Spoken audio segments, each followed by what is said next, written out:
Good morning, everyone. Good morning, everyone here. Good morning to everyone online. Welcome to the EU Pavilion. My name is Michal Novotný. I am here on behalf of the Czech Presidency of the Council of the European Union. And together with my colleagues from the Climate Center, or the Climate Technology Center and Network National Designated Entity Germany, and the European Commission Directorate General for Climate Action, I would like to introduce the topic of today's event, which is Global Fluorinated Gas Emission Reduction, EU Regulatory and Technical Solution to Sulfur Hexafluoride-Free Switchgears.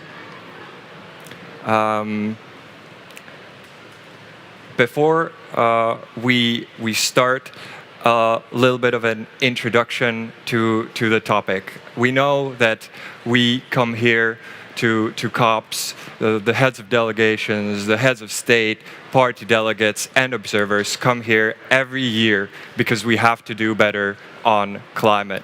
We work here for the 2 weeks and back in our home countries because we have to do better on climate. But we are here because we will tell you that we can do better and that we will do better. Putting together policy, innovative technologies, a global outlook, and a focus on capacity building and implementation can really unlock the potential for global emission reduction. We think that the time for emission reduction of fluorinated gases is now. And to tell us why the time is now, I have wonderful guests here and online. Dietram Oppelt from NDE of the Climate Technology Center and Network Germany. Online from the European Commission Directorate General for Climate Action, Arno Kaschel.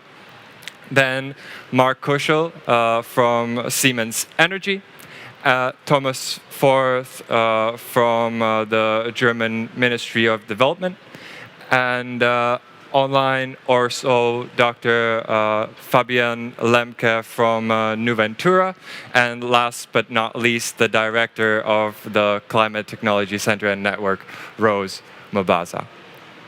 Before we start, just a little bit of housekeeping.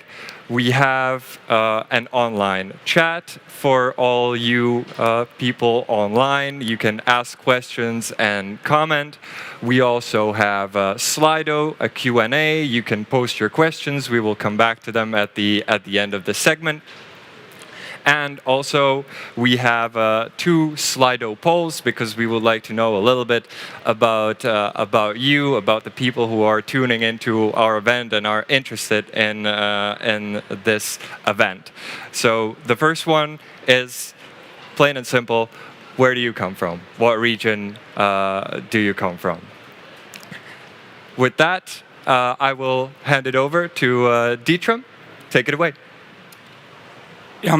Michael, many thanks and good morning to everyone. It's a pleasure to be here.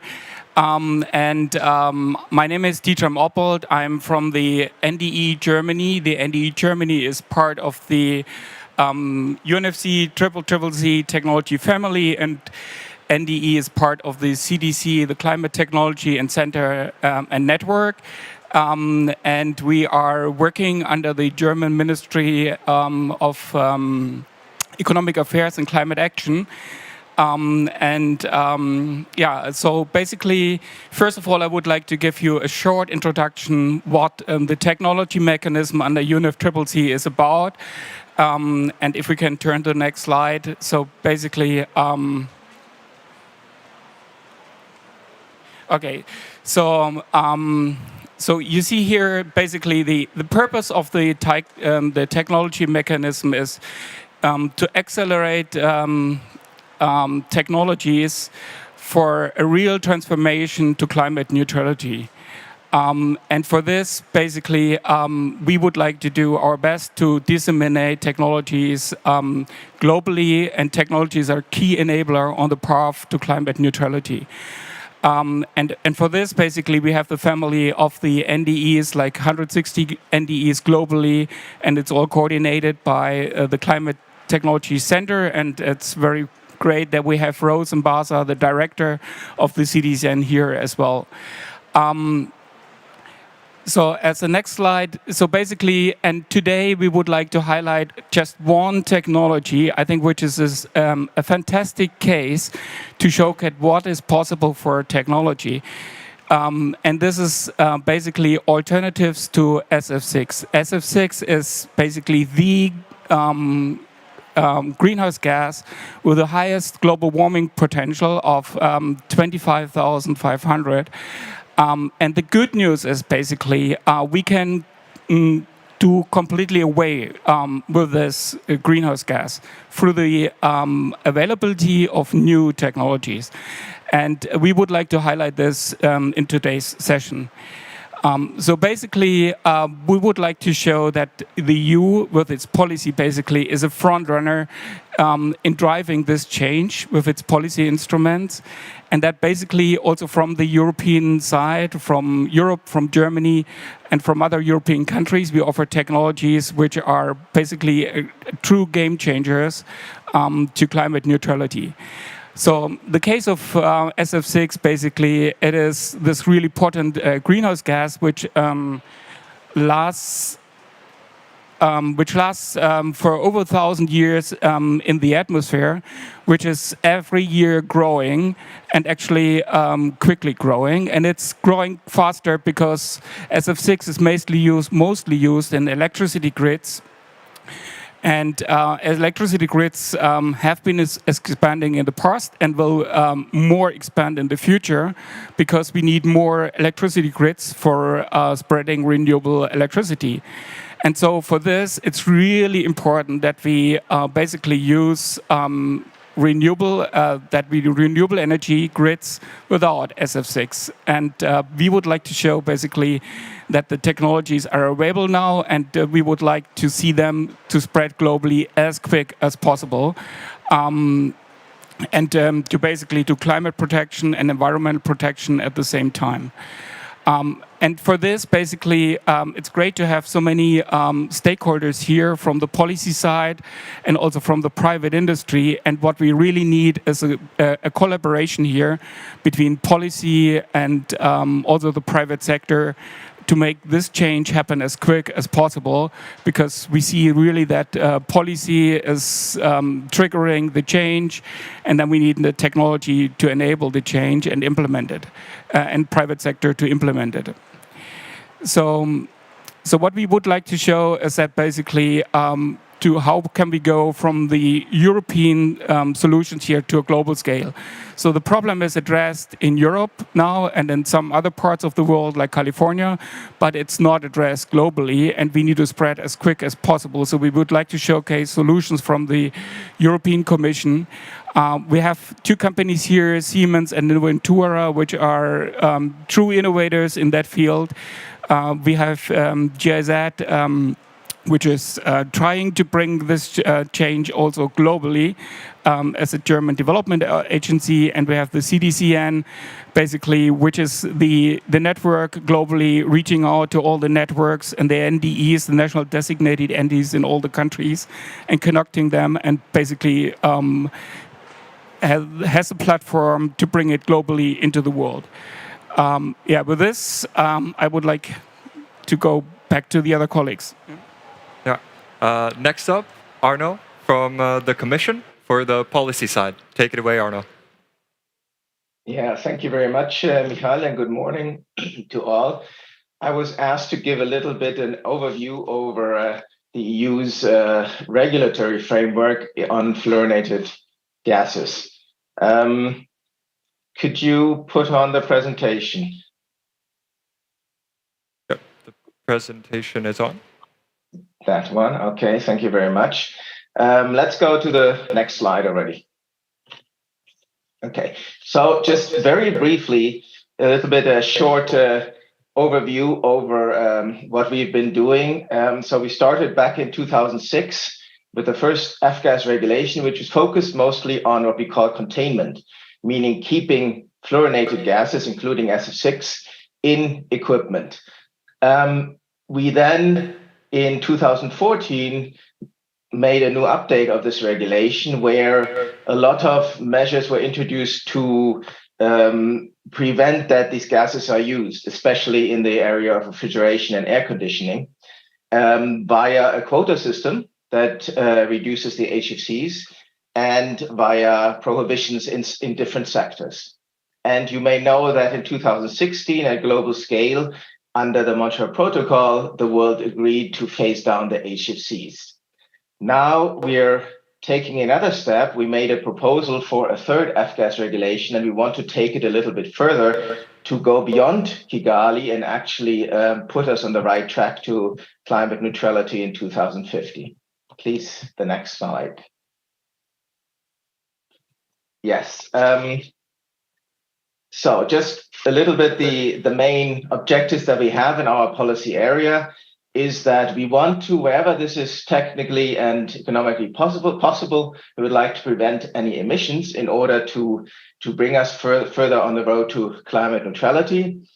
We need to ensure, of course, the full Montreal compliance, but in many ways we go way beyond it, not least because we not just regulate HFCs, but many other fluorinated substances also, including SF6. And we want to make sure that this 0.3 to 0.5 degrees Celsius increase that can be avoided on the HFC at global level is realized. But again, we want to go beyond that. And with our update in 2014, the regulation, we have also seen that we've been driving green growth and green technologies quite a lot, especially in the refrigeration sector. And this is something we would also like to extend to other areas, including SF6. Next slide, please. So in the graph, you see here the emissions from the EU in fluorinated gases. And you see that we had in the past been rising from year to year. And since 2014, we have turned the corner. So now every year, emissions of fluorinated gases in the EU are declining, but we are still at a level that is relatively high. So we want to go down to, of course, near zero in 2050. And at the same time, we see technology progressing. And we see that in many sectors that are not yet going out of the fluorinated gases, the more things are possible. And that includes, of course, also the sector in the electrical power transmission in switchgear. And that's why we will go with additional measures this time around. Next slide, please. So I wanted to give you two examples where we should and can do more. One area is the heat pumps, which are, of course, very important also in decreasing our energy use in Europe, but of course elsewhere too. And we have in this new proposal for our regulation, we have introduced a number of sectoral bans. You see them here spelled out, in order to really put the writing on the wall where we need to go. In this case, it is below a GWP of 150. And why is this so important? If you look at the graph on the right, you see how much in warming we can save if we make a change in this one equipment sector only. These are small air conditioning system heat pumps that are used to cool a room or like one or two small rooms in family houses. And this is a sector that grows exponentially at world level, especially in developing countries. So if we can make a change here, you can see in the graph that we can save 0.1 degree Celsius avoid of warming. So that's, of course, crucial. And it's just one little sector if we make the change. And as EU, we want to force this change by, you see the dates, 25, 27, move in the smaller equipment to a GWP of 150 in order to then have this technology available for everyone in the world and be able to make this 0.1 degree Celsius saving. Next slide, please. Yes, thank you. And now I come with the last slide to the switchgear. So what we've proposed is, depending on the voltage level, because the number of alternatives available in different voltage levels is not exactly the same, we give a little bit more or less time. The idea is that we would like to incentivize that alternatives with a GWP below 10 are used wherever this is possible. However, we realize that this is a complex sector, it's a lot of different applications, and we may not be able to cover 100% by all these states. This is why we also allow alternatives up to a GWP of 2000 are used if the alternatives up to a GWP of 10 are not yet available. So this way we try to maximize in a way to use the best alternatives to SF6 wherever this is already possible today. And you see a reminder that SF6 has a GWP of over 25,000 if we follow the latest assessment report. If we go to alternatives below 10, that's of course a huge saving. And even if we go to below 2,000, there is in these applications where the below 10 should not be possible, also an option. So we are rather flexible in the approach. We want to go as soon as possible to the best alternative from a climate perspective that we can. So this is our new proposal, and we have two companies here that will present in the following alternatives below 10 that can, in different types of equipment, fulfill these conditions. So with that, back to Michael. Thank you very much for that briefing. It was great, I think. So thank you very much, and I will pass it now to the industry, as you said. First, Mark, take it away. Hello to everybody, Mark Kuschel from Siemens Energy, Berlin Switchgear Factory, and it's a big pleasure for me to be with you and to share the latest technological approaches we are using for our industry. So basically, yeah, absolutely right. SF6 is used worldwide in the power grids, electricity power grids, and of course, to meet the climate neutral targets, we need to jump out of SF6. So there's no questions that we have to do it. We have to do it, this is clear.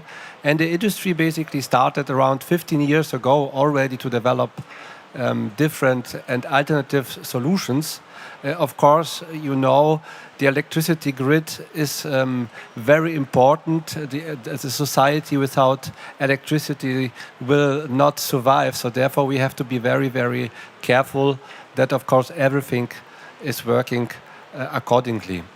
Yeah, and basically, we as Siemens and also many other companies started the journey around 10 years ago, 15 years ago. And what we recognize, deep investigations have been done. There were somehow two different approaches.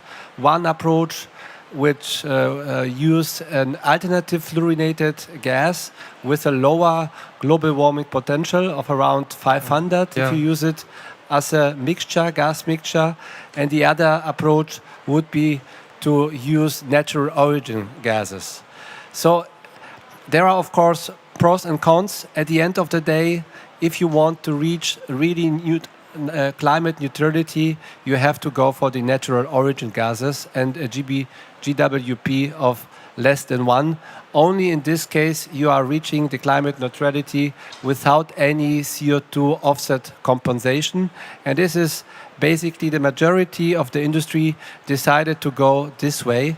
And here on this slide, you can see in the medium voltage, so this is on the right-hand side, the upper line, different manufacturers which are using already natural origin gases, and the lower side is the high voltage part. We have different products where different companies using natural origin gases without any fluorinated gas inside the electrical equipment, and which meets the climate neutrality targets which are more and more adapted worldwide. So therefore, the technology is already available and the manufacturers are clearly committed to close their portfolio gaps. So, and therefore, it is absolutely in line with the proposal from the European Commission that technologies are available without fluorinated gases or with a global warming potential less than 10. So this is really the case. Yeah, so therefore, from our understanding here, the two sides are coming together. The industry and the political, let's say, frame for the future, which gives a really clear frame for everybody, for the users, but of course also for us as manufacturers. And the Commission is consistent with net zero climate targets, which of course is very much appreciated, because the industry invested a lot of money, so we need to go there. So therefore we are totally happy with this one. Of course, we have to see that all these solutions are affordable. This is the case for the natural origin gases. We need also to make sure that, for example, the gas is available worldwide. So natural origin gases, air, of course, is used in many different applications in hospitals, etc. So also here, air and natural origin gases provides choices without creating new dependencies on critical infrastructure, which is also in line. So therefore, yeah, F-gas-free electricity grids are possible and crucial for a sustainable world. GWP above 10 would, of course, be a reduction, but at the end of the day, it will not serve the climate neutral target. So we should go clearly for F-gas-free solutions. Thank you very much. I think this moment, the summary, and looking forward for the questions and discussion. Thank you very much, Mark. I will now pass it to the second industry representative, Dr. Lemke, who is joining us online. Take it away. Oh, thank you very much.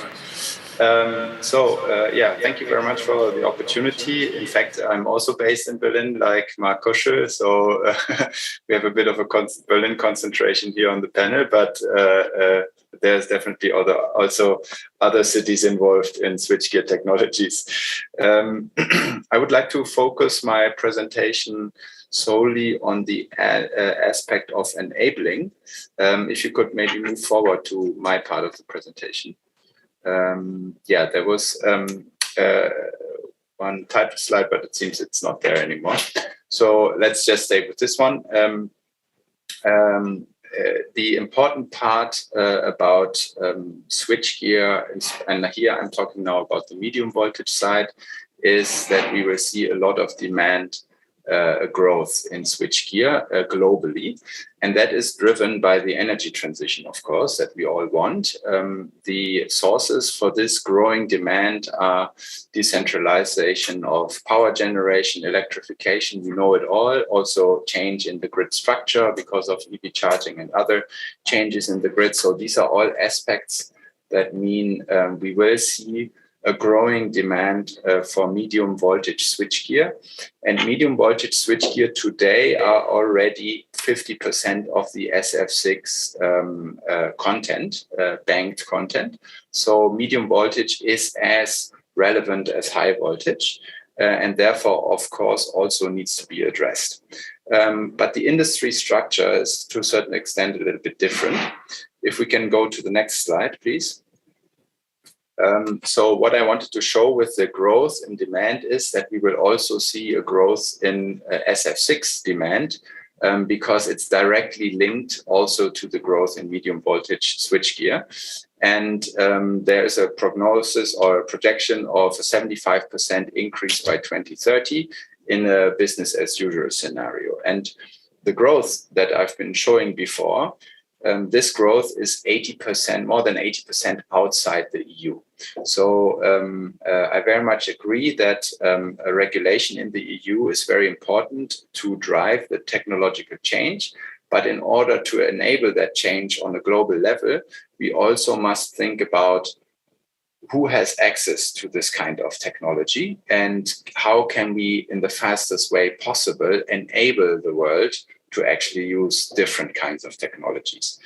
And that's what we are thinking about a lot at Nuventura, and what's also driving us to a certain extent, and what has also sort of brought us to develop our business model. If we can go to the next slide, please.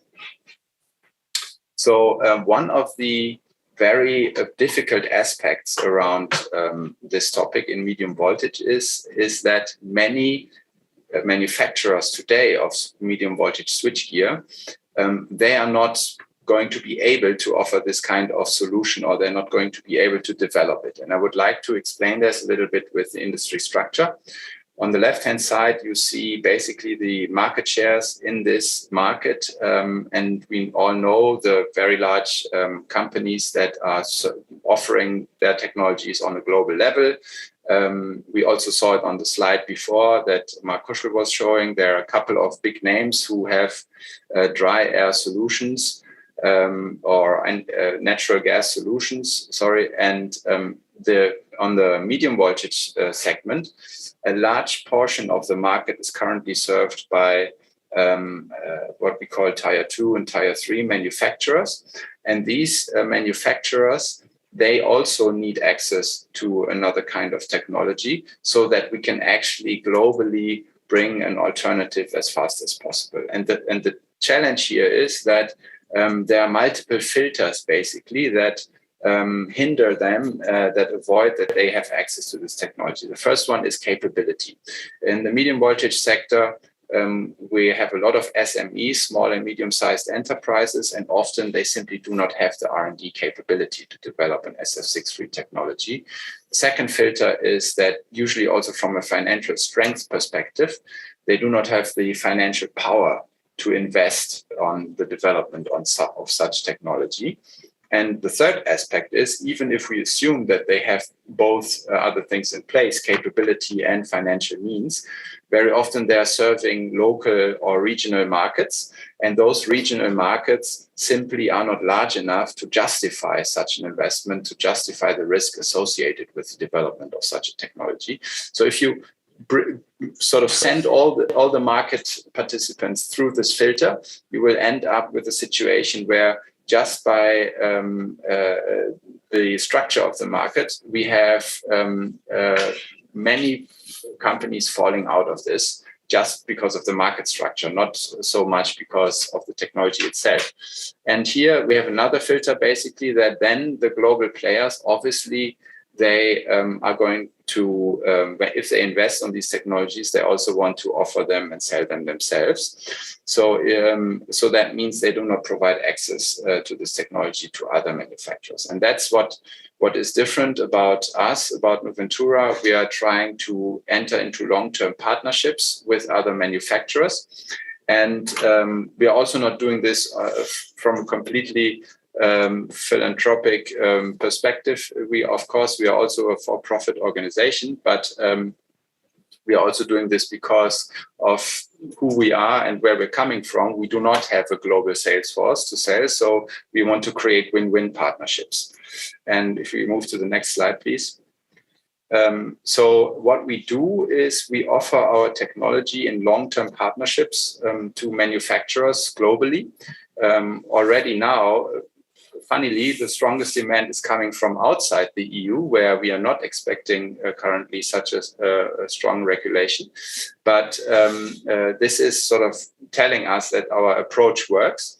So our technology is offered to the manufacturers, and then the manufacturers are basically finalizing the product and selling it to the end user. And this way, we create a win-win situation. They are close to the customer. They can customize to the needs of the customer, and we can provide the technology platform for it so that they have access to the technology. And this works through two means. On the one hand side, they get access to our IP, our patents, designs, but also our process descriptions, how to manufacture and also make the quality assurance. And on the other hand, we are also providing them with components which they themselves cannot manufacture, or where the quality cannot be assured. And this combination enables them eventually to offer the technology themselves and benefit from it. Next slide, please. So we're doing this in different ways. We call it levels or partnership options. And our focus here is to really have a share of the value chain. So if you look on the right-hand side, there are different kinds of models of how much of that value chain Noventura is providing and of how much the partner is providing. So on the very left-hand side, the level 0 is just an entry into the market so that someone can quickly offer to the end customer. But where we want to focus is on the ones level 1 and level 2 that you see on the next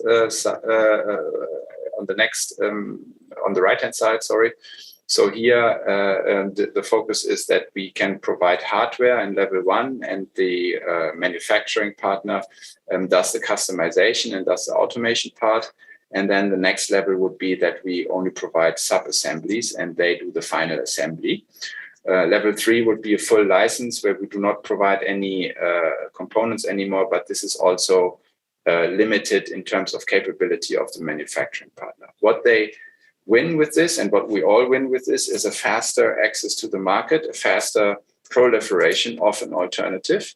And like I highlighted in the beginning, I think this is extremely important because 50% of the demand is going to be in Asia, Southeast Asia, and we will also see lots of demand in developing countries. And here we need to make sure that the technology is accessible and that they also benefit from it through having a benefit from the local industry.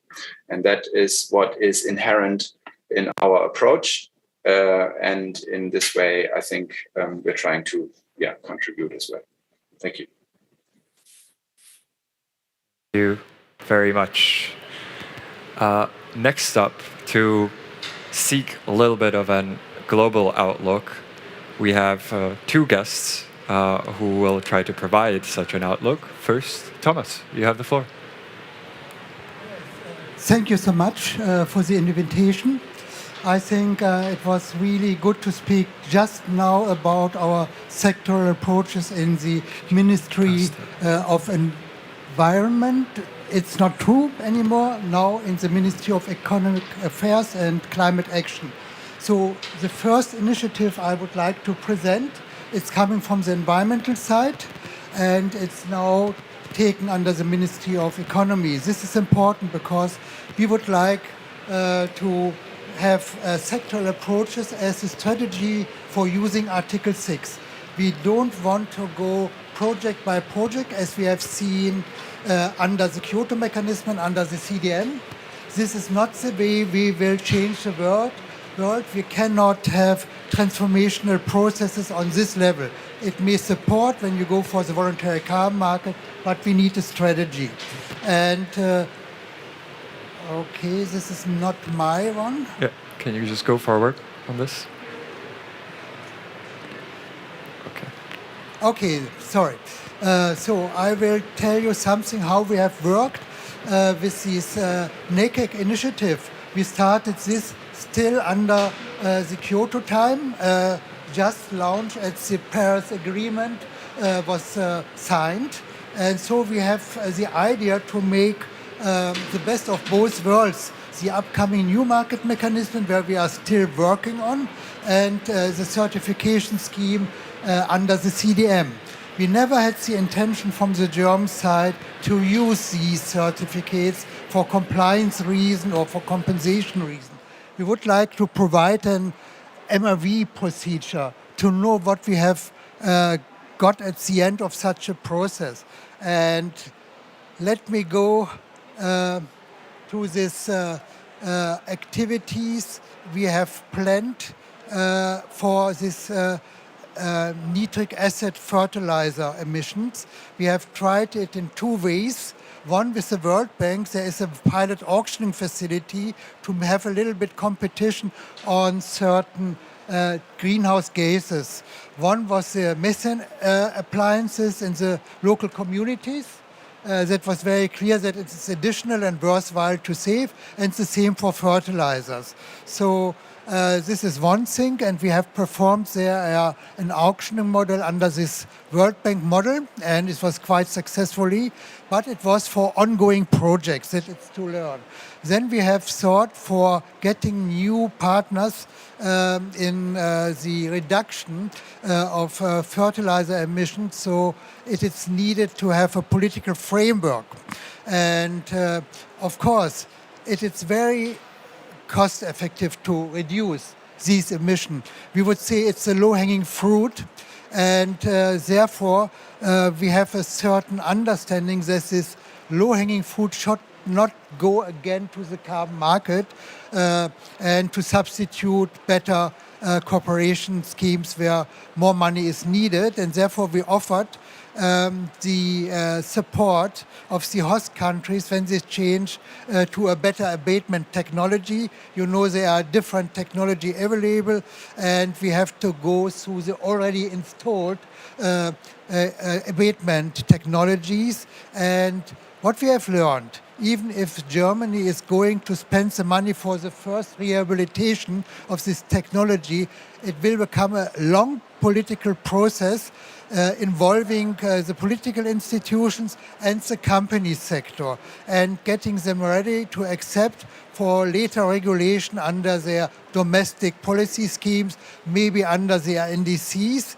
And we would accept, of course, also national carbon market system. If you have an ETS, if you have a tax incentive system, that's not our problem. We would like to bring it out of the international carbon market. So the idea is that we have a commitment from the host countries, and in between we have achieved a lot of cooperation with several countries, and I hope I can show a little bit quicker. Oh no, sorry, I was stupid. I kept this oversight. We have a lot of countries now in the cooperation scheme. They have committed to regulate it with domestic action.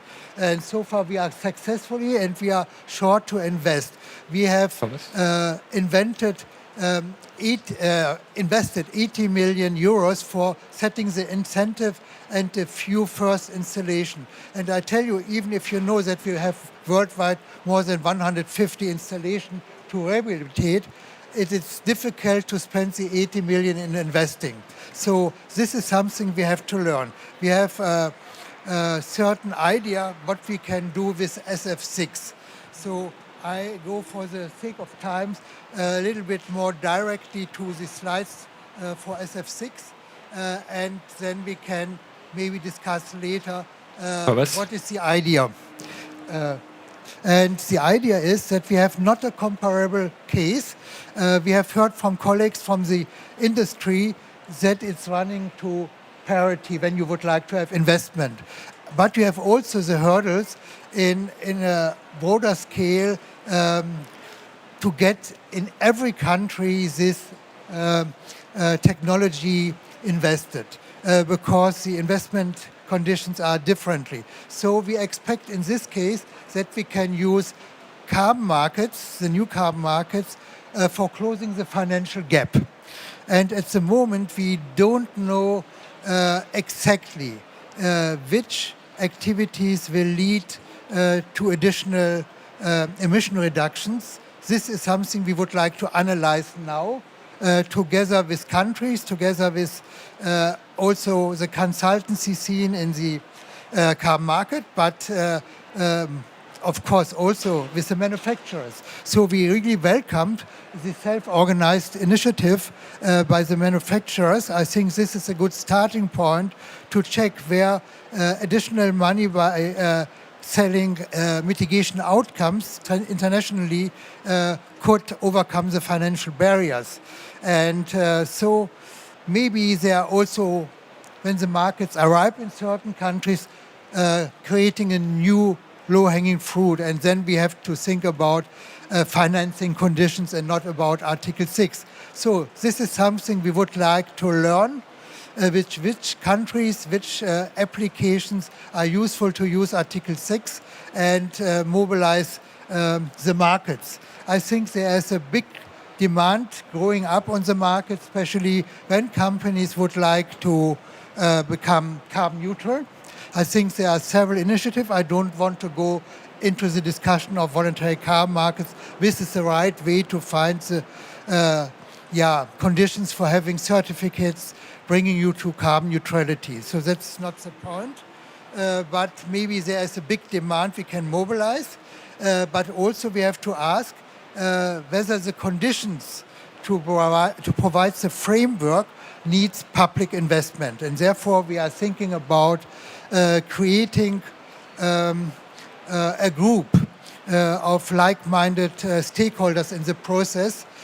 We would like to see a little bit global coordination and campaigning with these groups. and building a partnership with these countries. I think it is helpful when we have a kind of agreement with the host country to go into certain sectors. It could be, of course, wind energy. I think this is very clear. The expansion of wind energy is really a big topic worldwide, and when we have it SF6-free, it would be good, and maybe this closes with Article 6 for every country the transformation process. So we have a broader picture. We would like to discuss it with the host country, not only for the actual opportunities, but to bring it in the long run to get carbon neutral also from these countries, how they define their carbon neutrality, whether it's 2050 before or later.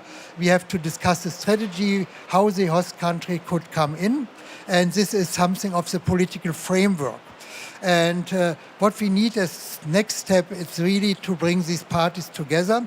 We have clarified in our ministry whether we could lead this process, and we have got for a development project of all aspects, technology aspect, carbon market transaction cost, whether it's eligible or not, and building a partnership with countries and with companies. Therefore, we are now ready from this moment onwards to start work for the next 1.5 years, I would say, to create a kind of a sectoral approach from the German side comparable to the approach we have had with this naked initiative for nitric acid. And we think it's worthwhile to think about, we have a diverse system of smaller greenhouse gas emission hotspots. So we can have the industry really involved, and we have not to say everything has to be cancelled because it's too cheap. Maybe there is really interest in having a cooperation partnership to penetrate the market worldwide and to bring in the Article 6 for the financing of the critical gap which is needed for the host countries to invest. And so I would invite everyone who's interested to speak with us. We are going to invite certainly the partners of today here for a meeting in the early beginning of next year. We will reach out before that we have maybe come understanding what we can do concrete and which aspects has to be addressed. We have not set a final design because we want to like to go. Thank you, Thomas. Yeah, so sorry to be so long. I hand over to Thomas. In the interest of time, we also have to go to the next speaker. So I will unfortunately have to cut you off here. But Rose for the CTCN, take it away.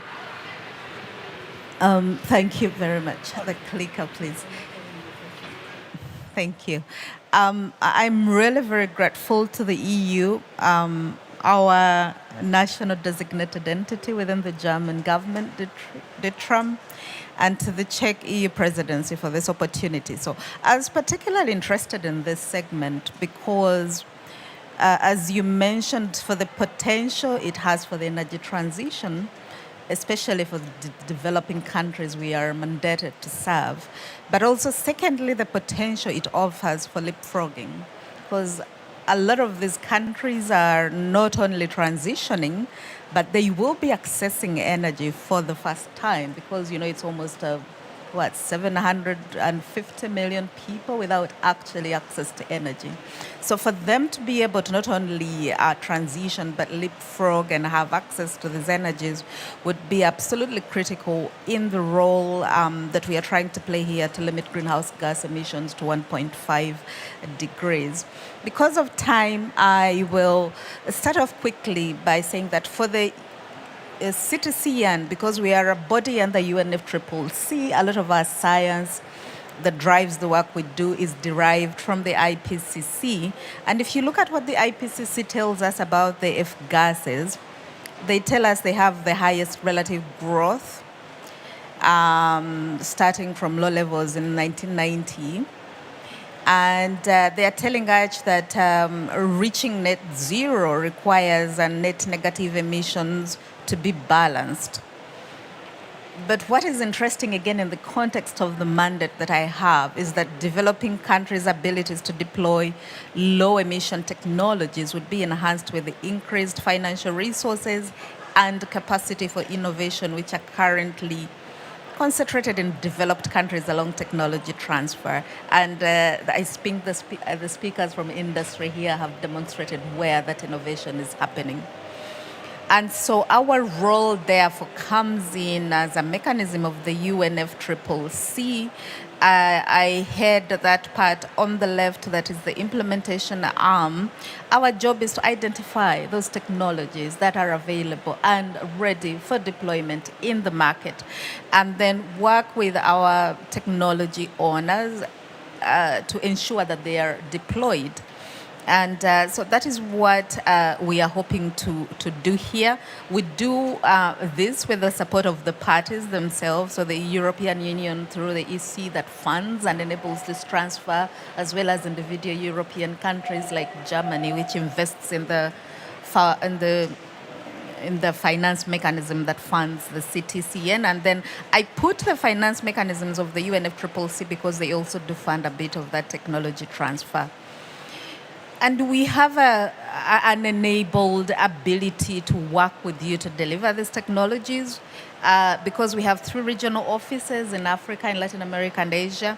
As I said, we have the absolute privilege of working with people like DITRAM, 161 national designated entities in countries around the world.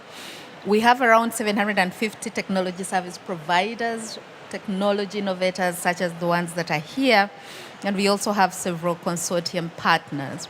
What I'm particularly very pleased to share with you is that this would sit very well within the new mandate that we've been given under the 3rd program of work, which will run from 2023 to 2027.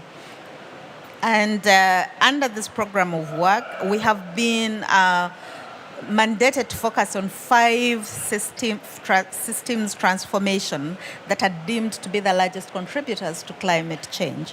So if you will see on the extreme right, there is business and industry, where this sits squarely and perfectly, but we'll also be working on the energy systems, mobility, buildings and infrastructure, water and energy.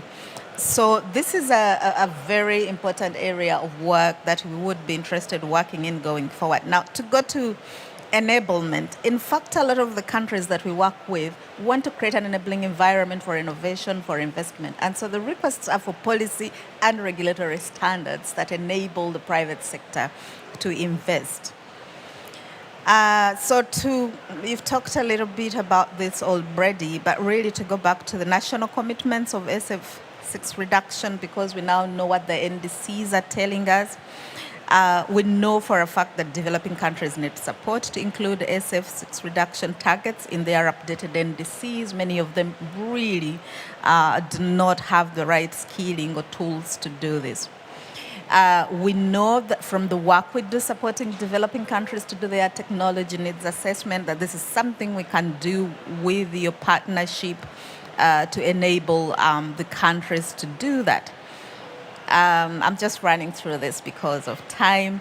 And we know we can do this because we've been doing it in some countries. And these are just examples of what we've been doing with the South African Development Cooperation countries, the SADC region, the countries of Namibia, Zimbabwe, Zambia, Eswatini, Malawi, Lesotho, Botswana, where we run a multi-country project and that we've been working with them to develop national frameworks for leapfrogging to the energy-efficient refrigerator and distribution transformers through regulatory and financing mechanisms, and these are some of the options we're providing them. But we also do that with capacity building and knowledge. Information is power. So just having sessions where we're introducing these countries to these innovations and where they're coming from and who the providers are is something that we do. And this includes, trainings for our national focal points who guide governments, but also SME technology clinics. So I will just stop here because of time, but thank you, and I look forward to partnership opportunities. Thank you very much to all the speakers participating today. These were wonderful presentations. And now it's time for you to ask your questions, should you be interested. So we open the floor here to participants. If you have any questions, I already have some questions on Slido as well. So if no one here in the audience has any questions, there is one Slido question that we could cover. Is this technology available in developing countries? If not, where to find research and outputs to disseminate and share awareness here? I think this could be a good question for most of our speakers here. So is there anyone who would like to tackle this first? So again, the question was, is this technology available in developing countries? And if not, where to get the research and outputs to disseminate and raise awareness about this? Yeah, so basically what we try to show is that the technology is available, but what counts at the end more is that the products are available. So that means the utilities can just use it, and that's it. So therefore, there's no need, let's say, to develop additional new products, because the companies I showed on my slide, they have already products available. So that means the utilities, whenever they have to build a substation, an electrical grid part, etc., they should use, instead of SF6 products, they should use non-SF6 product, and that's it. Yeah, I can add to this from the perspective of medium voltage. I think the technology has to be made available locally to a certain extent, and what I tried to highlight was also that there needs to be a benefit, so that there, especially in developing countries, we do not create the impression that they have a strong dependency on some technology providers from the developed countries. And I think here it's important to go into partnerships, and that's exactly what I tried to present before. So in that aspect, I think that's exactly what we're looking for: partners in the developing countries that want to offer this technology together with us. Thank you very much. And perhaps on the capacity building side, could we get a little bit more information how this could be done in developing countries, if there is any need to build capacities around these technologies and their use, or if it's just a plug and play kind of? Basically, you have to distinguish a little bit. So what Fabian has mentioned, from medium voltage, where you have very small parts, you can try to make the value add in the local countries. For high voltage equipment, where what I'm talking about, we have also at the moment for SF6, there are around maybe worldwide 20 factories in different parts of the world and different companies. And those, let's say, 20 factories are serving the global 200 countries market for high voltage switchgears. And basically, this will be the same valid for non-SF6. So these, let's say, 20 factories worldwide will, instead of selling SF6 products, will sell non-SF6 product, and that's it. So this is quite easy in this way. Also because let's say the value add to be localized, you need to have a different scale of economy to make it really in an economic way. So there are special parts which need to be provided, like insulating parts, etc. So it would also not make sense to create, 200 factories in each part, and each factory is producing only a few pieces in a year. So that would make no sense for high voltage parts. Indeed, there are some structural differences between medium and high voltage. I fully agree. But even for medium voltage, a certain element of economies of scale is needed. So again, this also comes back to the question of for whom does it make sense to do this completely on their own. And here the same economies of scale apply like in high voltage. You need to have a certain volume. So therefore, I fully agree, you cannot have a complete sort of decentralization of some components or also of a major part in high voltage, definitely. But there is a concentration and therefore also in medium voltage, a certain concentration is necessary to make it work. But that's true for SF6 just as well. So there's no difference between the technologies here. That's just a structural aspect of this industry. Yeah, so maybe if I may jump in and have with an add-on question, maybe to Siemens and Noventura, where do you see the biggest? So technology is available, but where do you see the biggest hurdles to overcome to get them into developing countries? I think I heard that, so grid operators are extremely conservative often.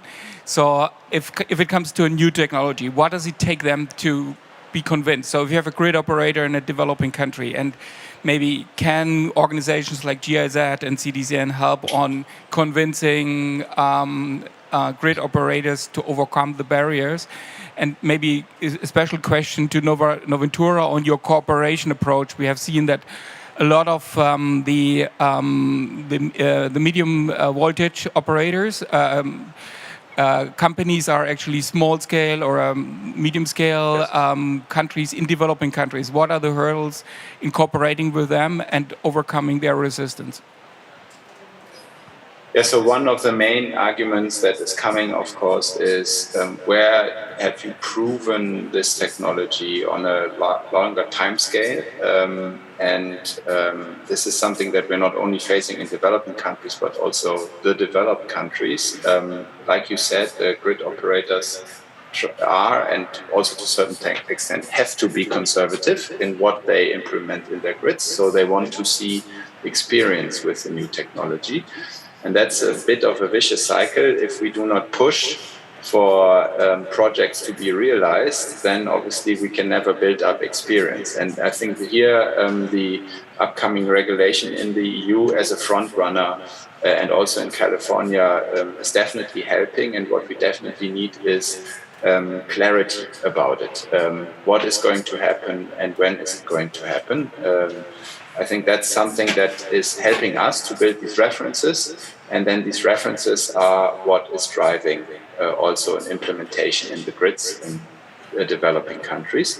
But apart from that, there are also always some industry sectors that are just moving ahead because they may not have such strong, let's say, hurdles to overcome. In the private sector, for example, implementation of renewable projects, where also switchgear are needed, the movement is a bit quicker. And they are just testing these kinds of technologies without waiting of a regulation, or also doing it without even expecting a regulation sometimes in some countries, because it fits with their overall strategy and how they see themselves. Thank you for the answer. Just in the interest of time, to have also the other panelists answer, if you could, maybe Thomas, because you didn't get the mic yet, if we could limit to 30 seconds per answer now. Thank you. Just a quick one to add that the reason I gave that example is mobilizing developing countries to take a multi-country but also sectoral approach, because they are small, that allows them to have scale and provide a better incentive for private sector as opposed to one single country, especially in the developing countries. So I think that is also a good enabler to support, multi-country and sectoral in this regard. I think this debate, it's very important to identify the hurdles a little bit more in detail. I think we are doing it with Article 6 and the sectoral approach to accelerate this process. So it is needed to have commitments from the host country and discussing at the same time with the companies in the host country. And I think there are different needs for capacity building. In our initiative, capacity building is part, technology advice is part, so that the host countries and the companies can do their choice by their own. I've seen in the questions one point with technology we are not promoting, we have a neutral approach for technologies. The decision has been made in the host countries to take these technologies. Okay, and Mark, if you have anything, very quickly. Yeah, I think the journey started and we will complete the journey. So I am very, very sure that one time in the future we will say there will be no SF6 products. And Siemens Energy already announced that from 2030 we will not sell any SF6 products. At the moment we are giving these options to the user side. They can select what they want to have. But from 2030 we will not sell any SF6 products anymore. All right. Thank you to our wonderful speakers. Those were great presentations, great answers to the questions. Thank you to all of you for joining us here in the EU Pavilion. Thank you to everyone joining us online.